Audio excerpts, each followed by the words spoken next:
E aí galera, beleza? Aqui é o professor Rafa de História. Estou aqui para passar uma dica bem bacana para você que vai fazer a prova do Enem, que você vai prestar aqueles maiores vestibulares do país, os maiores vestibulares do Paraná. Vem comigo que eu vou passar uma dica bem bacana. Meu assunto hoje é escravidão. Escravidão é um tema clássico dentro da história do Brasil. Você sabe que a escravidão no Brasil foi instituída ainda lá no período colonial. O tráfico de escravos no Brasil começa por volta de 1550, mais ou menos. Lembra?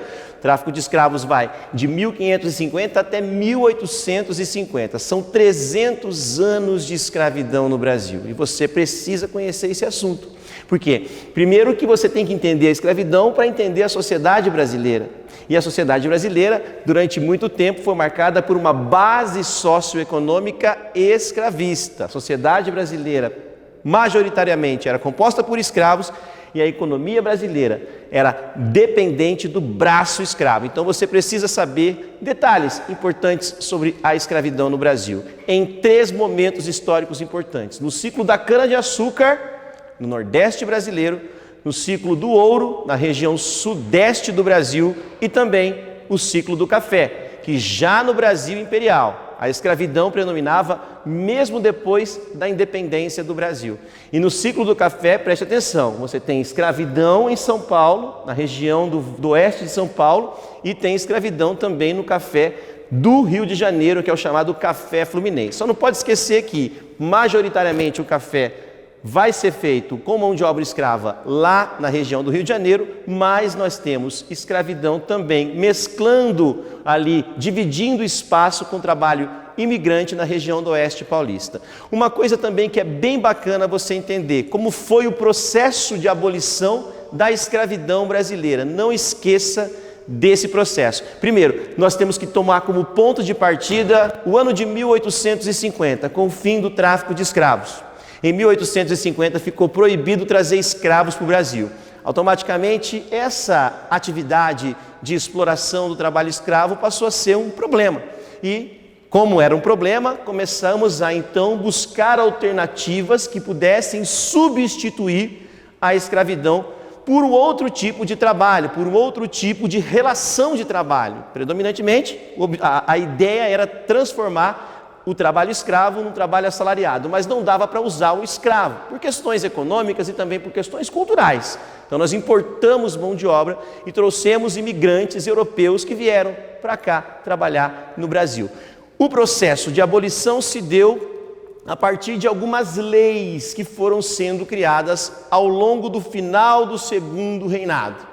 Vamos pegar alguns exemplos: lei dos sexagenários, ou lei do ventre livre, ou outras leis que foram, em algumas províncias do Brasil, abolindo a escravidão antes do restante do país. Vamos pegar a lei dos sexagenários. A lei dos sexagenários proibia a escravidão para escravos sexagenários, mas você não pode esquecer que escravo sexagenário no Brasil era muito difícil. Por quê? Qual é a condição para ser um escravo sexagenário? Completar 60 anos. Dificilmente um escravo chegava a essa idade. Entende? Então, a abolição da escravatura para escravos sexagenários não atende à expectativa da população brasileira, porque não garante a liberdade para uma grande parcela da população do Brasil. A lei do ventre livre, por exemplo, que tornava livre todos os escravos nascidos a partir da data da lei. Não adiantou muita coisa, porque uma criança que nasce livre não tem qualquer tipo de liberdade, depende da mãe.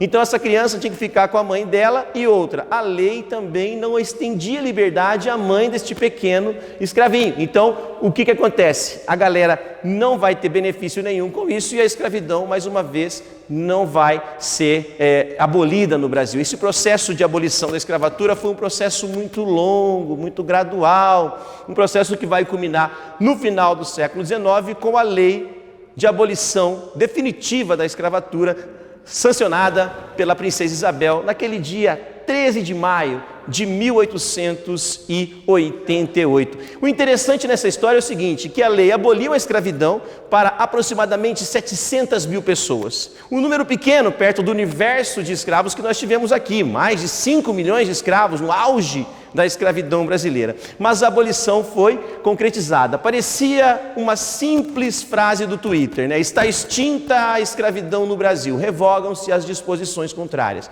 A escravidão acabou, mas ao mesmo tempo problemas sociais continuaram, como a exclusão do negro na sociedade, o preconceito de raça, que são problemas que a gente sente até os dias de hoje. Você gostou dessas dicas? Você gostou do processo de abolição da escravatura? Você está interessado em aprender esse assunto e outros mais assuntos de história? Você tem que vir para o Nobel, você tem que participar do Extensivo 2021 do Colégio Nobel. E eu vou estar aqui esperando você. E você vai ser muito bem-vindo quando chegar. Beleza? Um abraço. Aqui é o Rafa. Fica com Deus, gente. Um beijo. Começa a se preparar agora. Comece agora a se preparar para os melhores vestibulares do Brasil e também para o Enem. O Extensivo do Nobel tem mais de 1.200 aulas ao vivo para você aproveitar o ano todo. As aulas do Extensivo Nobel se iniciam dia 29 de março, com mensalidades a partir de R$ 135. Corra, não perca tempo, faça sua matrícula.